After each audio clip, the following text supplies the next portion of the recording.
It's such a pleasure to see you all here this morning. Thank you all for attending.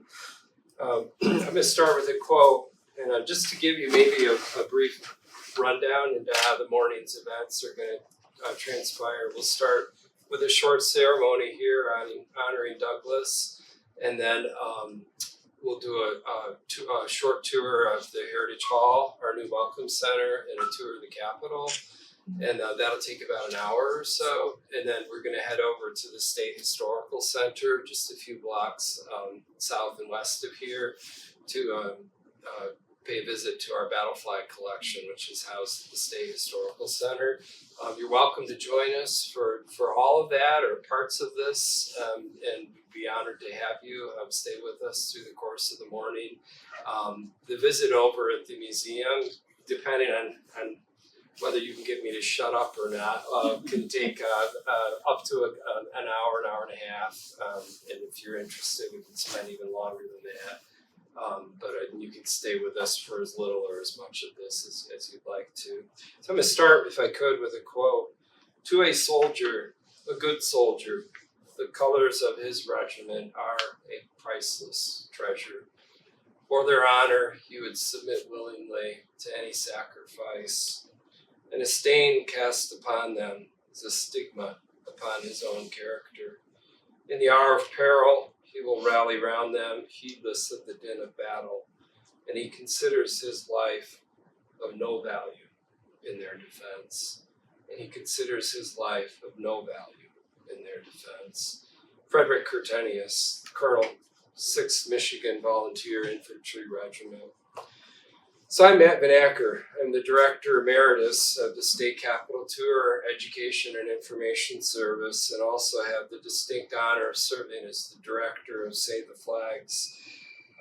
Assisting me today is my colleague, Leith Curtis, on our staff, who's just recently hired on as a researcher for our project. There are a number of honorable guests here. I'd like to introduce the Honorable Senator Sue Schenck of the 14th District. My friend and the Honorable John Gibney, who actually started with Save the Flags before I had even heard of the project. John was one of our founding members of this project to preserve our battle flag collection. We are here this morning to honor another good friend of mine now, Mr. Douglas Hinton III, for his adoption of a flag in the Capitol Battle Flag Collection that was carried by the 6th Michigan Cavalry Regiment during the Civil War. His presentation to the state of Michigan of 1,000 hard-earned dollars is making it possible to preserve this really incredible collection, to preserve this flag, and to me, even more importantly, to preserve the history of the men who fought and died beneath the banners. His donation in this specific case is also honoring 2 of his own ancestors who fought with the very regiment that he's adopting a flag for. A replica of that flag, by the way, is here. This is honoring Doug's ancestor, his 5th great-great-grandfather, Trooper Seth Simons, and his son, Trooper Holland Simons. 90,000 Michigan soldiers fought in the American Civil War. 15,000 of them making the ultimate sacrifice. The flags they carried became a symbol of their fight to preserve the Union and to end the scourge of slavery in this nation. Built in the 1870s, the Michigan Capitol was designed specifically to provide a safe home for those flags, and would later become the home of flags that were carried in the Spanish-American War and World War I by Michigan troops. In 1990, a nonprofit program called Save the Flags was established to support the preservation of the flags, the research of the flags, and the soldiers who carried them, and to share this truly incredible collection with the public. Today, our Capitol staff administer to the flag collection. The flags are securely housed in a climate-controlled archival storage space at the State Historical Center. Within the Capitol's new Visitors Center, what we call Heritage Hall, that you'll get a brief tour of in a few minutes, trained conservationists now care for the flags in a dedicated conservation laboratory just across the way in an attempt to preserve this collection for the next 160 years. So when Save the Flag started in 1990, we also initiated the Adopt a Flag project to both generate interest and support for the battle flags, but also importantly to generate very needed donations to properly care for these incredible artifacts. As the state does not fund the project through regular annual appropriations, this funding was essential.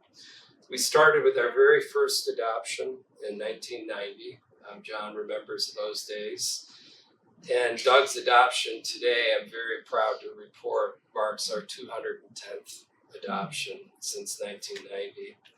So I wanted to share with you briefly a history of the Simons family and specifically of Seth and Holland Simons.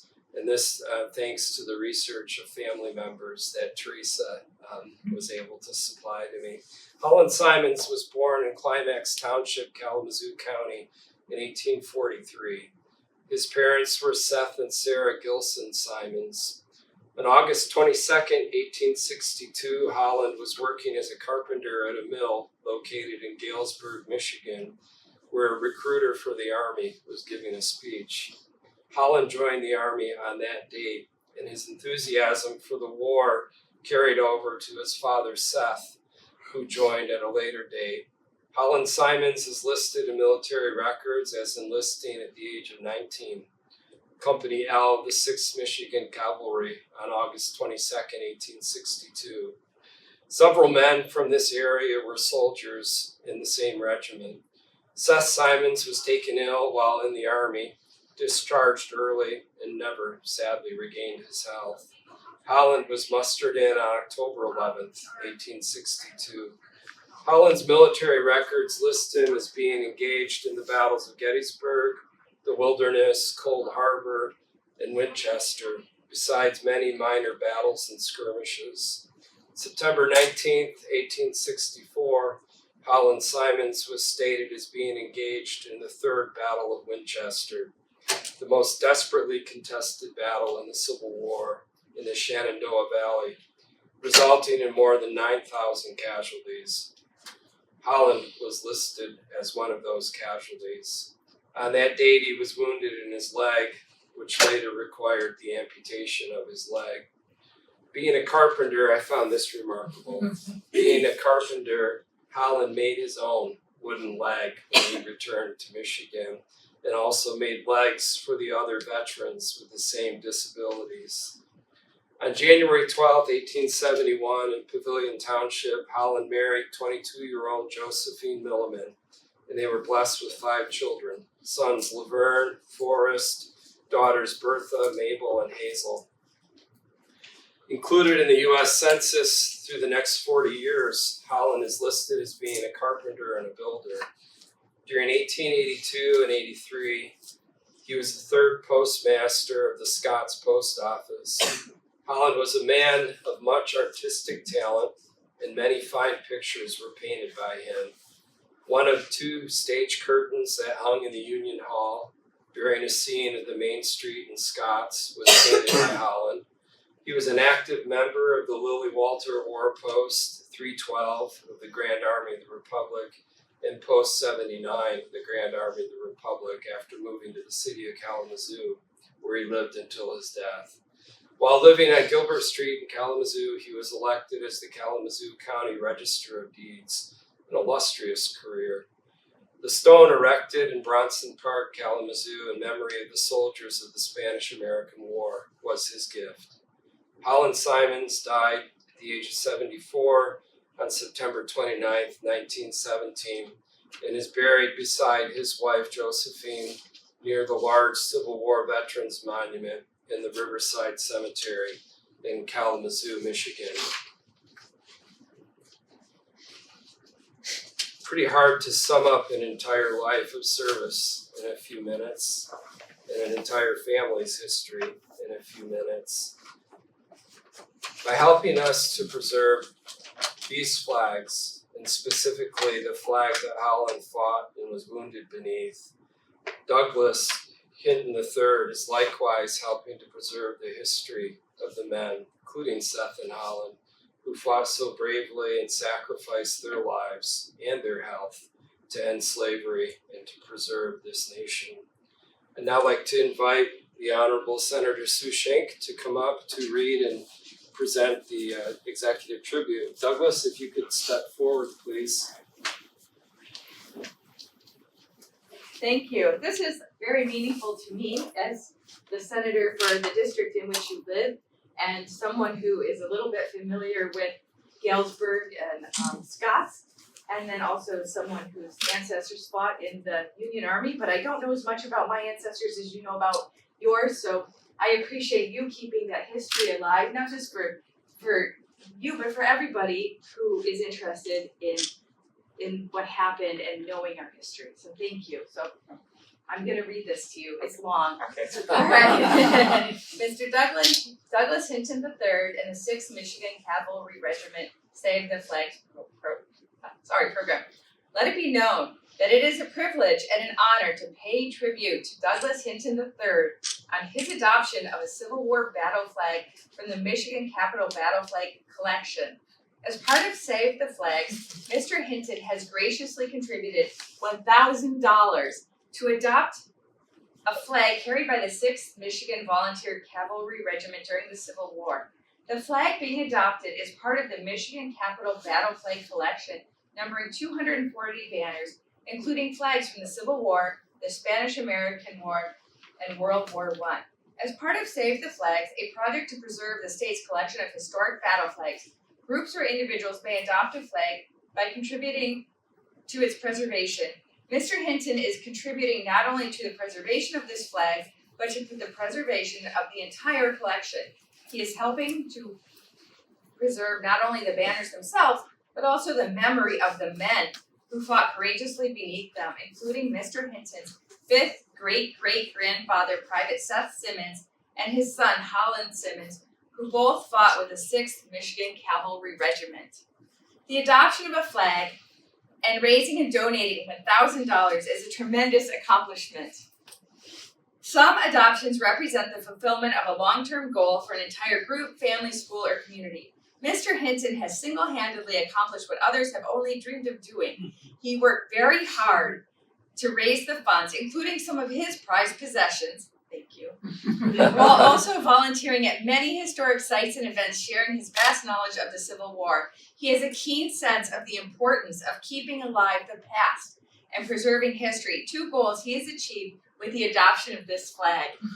Organized at Grand Rapids, Michigan, and mustered into federal service on October 13, 1862, by the 6th Michigan Volunteer Cavalry Regiment, became part of the famous Michigan Cavalry Brigade under the dashing boy general George Armstrong Custer of Monroe, Michigan. The battle honors on the regiment's flag provide a vivid account of the fiery trials through which they passed, battles including the Wilderness, Yellow Tavern, Hanover, Cold Harbor, Winchester, and Cedarville appear on both sides of the flag. Along with the battle honors is a finely lettered motto that bears testament to the bravery of Seth and Holland, Simmons, and the regiment's other volunteers. Fear not death, fear dishonor. In special tribute, therefore, this document is signed and dedicated to honor Mr. Douglas Hinton III on his adoption of a banner carried by the 6th Michigan Volunteer Cavalry Regiment and his ancestors Seth and Holland Simmons. In the words of President Abraham Lincoln, delivered on the battlefield of Gettysburg, where the 6th fought so courageously, it is not for us, the living, rather to be dedicated here to the unfinished work which they who fought here have thus far so nobly advanced. By caring for these very precious artifacts, Mr. Hinton is ensuring that the service and sacrifice of Michiganders are being kept properly honored and preserved, and that though these dead shall not have died in vain. Signed by Garland Gilchrist III and Gretchen Whitmer, our governor. And thank you, because I know it was a little bit more than that. So thank you so much. Let's do a couple pictures. County has been a long time supporter of this project. When Save the Flag started, my predecessor, Carrie Charkoff, was trying to figure out how to best care for this collection, and she brought together a fine group of volunteers who put their heads together and came up with this project that we have today. John Gibney was one of the founding members of that project. And I'd like to have John say a few words, if you would. I'm kind of putting you on the spot. And also present a photograph of the battle flag that Douglas is contributing to. Oh, that's so cool. Yeah. It's by far 240 flags. I think John will probably agree. It's by far one of the most handsome flags in our collection. Yeah. And this is, by the way, this is a very accurate reproduction of that flag. This flag was actually commissioned by a Massachusetts reenactment group that reenacted the 6th Michigan. And one of the members of the group actually hand-painted this beautiful replica. A number of years ago, when his reenactment group disbanded, he contacted me and said, I'd like to donate it if you can use it. So this flag was at Jackson this summer at the reenactment. It was actually on the battlefield with some troopers of the Michigan Cavalry Brigade. They caught wind that we had it, and I said, hey, you guys want to borrow it? And they took it out on the battlefield.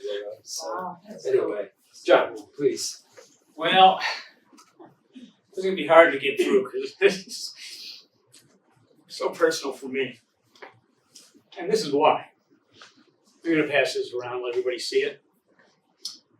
That was something that my grandmother had, and she said it was Crazy Uncle Ed. And my cousin, after my grandmother died, gave me the picture, and she said, this is Uncle Ed. And I said, so why do they call him Crazy Uncle Ed? Well, on all of our parties and everything, he'd just sit in the corner, and he'd do this. Useless. Useless. Which, for those of you that know anything about the Civil War, those are the last words of John Wilkes Booth. So being in the Michigan Cavalry Brigade, I thought, well, probably that didn't have anything to do with it, but still, why would he say that? So I came here and I did a little bit of research, and they have his papers upstairs, and evidently, when he had his fingers blown off, he was captured at Falling Waters and sent to Libby Prison, and he had gangrene, and they had to cut off most of his hand. And what he was talking about was writing to the government to be able to get some kind of pension so that he could keep his farm. Because, as it says in the paper up there, his fingers were useless. Useless. So we don't think about that. When we talk about the Civil War, we don't think these people actually were there. But if you go to Gettysburg and see that giant monument to the Michigan Cavalry Brigade, both sides of my family fought in the Michigan Cavalry Brigade. And my father was a Civil War historian. His ashes are on Gettysburg's field. So I'm second generation. And for me, trying to portray this and let you know about it, 30 years ago, my dad was there in the Centennial saving the flags when they sewed them together, which actually is the dumbest thing you could do to something that's made out of silk and it's covered with human blood. Anyway, those flags are my soul. And as you know, I've done this forever. Lee Wallace, Dakota Star, two of my wonderful friends who have been through all these things with us, who are just as important as anything else we've done. We put together a group called the Heroes of America. We've been at Greenfield Village. We've done most of the major events. Unfortunately, these guys mostly have to work. Museum down in Monroe. And every year we'd have the Custer experts from all over the country come in and talk about Custer and the Michigan Cavalry Brigade, the Custer family themselves.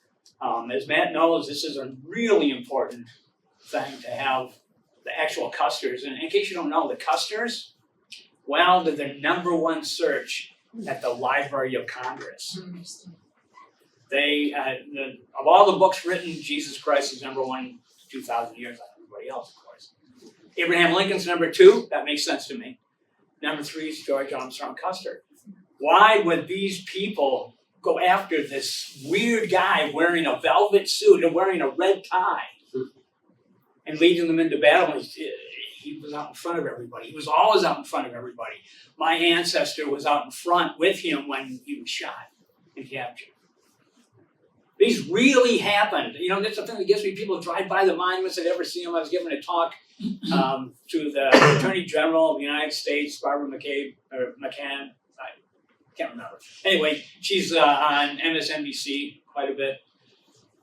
And there's probably 100 lawyers there, some of the best trained people in the country. And so how many of you today walk by that little sign that says the 24th Michigan Infantry? Not a single person raised their hand. That's what we do. We drive by these monuments. We don't see them. We don't think of them. Most people don't even know these flags exist. And yet these guys fought and died for that. So when his mom came to me one day at the Learners Fair, and I'm just kind of sitting there in the sun boiling away, and I'm thinking, you know, maybe I shouldn't do this anymore. I'm getting too old, and, you know, we're not making lots of money, and we also work for the American Battlefield Trust, and, you know, so it's a hard thing that we do. And she said, my son knows more about the Civil War than anybody I've ever met. And I said, well, probably not as much as I do, but that's fine. And she said, well, he'd really like to meet you. And this guy comes over, and we start talking, and all of a sudden I'm realizing this guy really knows his stuff. And this guy has one of the best replica Civil War firearms collection in the United States, and he brings it out every single time we do an event. And I introduced him to these two gentlemen. I've known you for what, 30 years, maybe? 20-something, Yeah. It's been a minute. And Lee is sort of always there as our security person, but just, I mean, these guys, all of these brothers of mine, so much that we've done in the rain and the sun, and oh God, you can't even imagine what that means. And this guy just comes in and he says, well, you know, how much does it cost to get a flag? And I said, well, it's $1,000. It's really hard to do it. 6 weeks later, he said, well, I've sold a few things. I've gotten rid of some stuff I don't need anymore. I'm going to adopt a flag. I'm going, no way! What an incredible thing. What an incredible thing. And one of the things you get when you adopt a flag is this wonderful photograph of the actual flag. So not only do we have this wonderful thing that our senator has been able to deliver to us, he also gets the actual guide on it that was carried by these men in the battle. And that really is incredible to me. Oh, and one other thing before you clap. On behalf of the heroes of America, the three of us, I'd like to present you with this. Go ahead and open it. Hold this stuff. Yeah. This is from the Rummel Farm at Gettysburg. Do you have any idea what it is? Guessing not. This was picked up by Dr. Marion B. Roberts from North Carolina, a dear, dear friend of mine and mentor. And he had this thing called a metal detector. And he got permission to go on this farm on the spot where the 6th Michigan Cavalry did their fighting. And what's in here is an actual shell from a Spencer rifle that could have been fired by his ancestor or mine. So on behalf of the heroes of America, with all these other things, we would like to thank you so much for what you do to us and all that you mean to us. Thank you, Doug.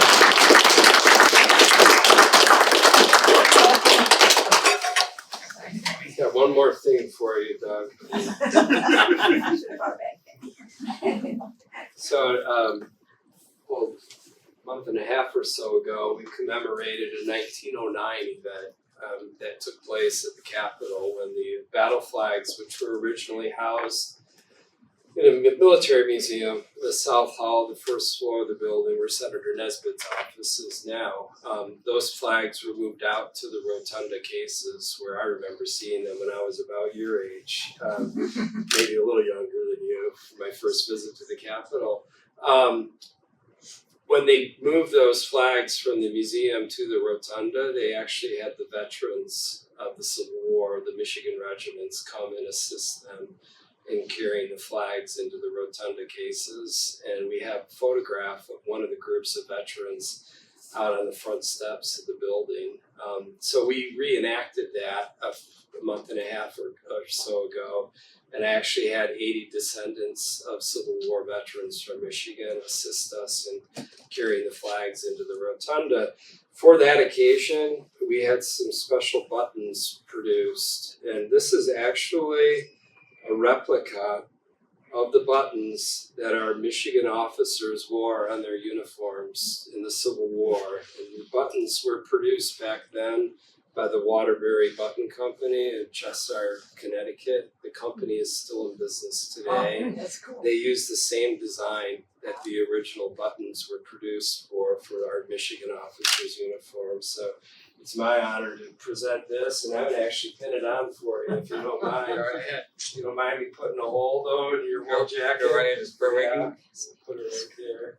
I feel like I'm pinning a flower on my date for prom. Here you are, my friend. Nice.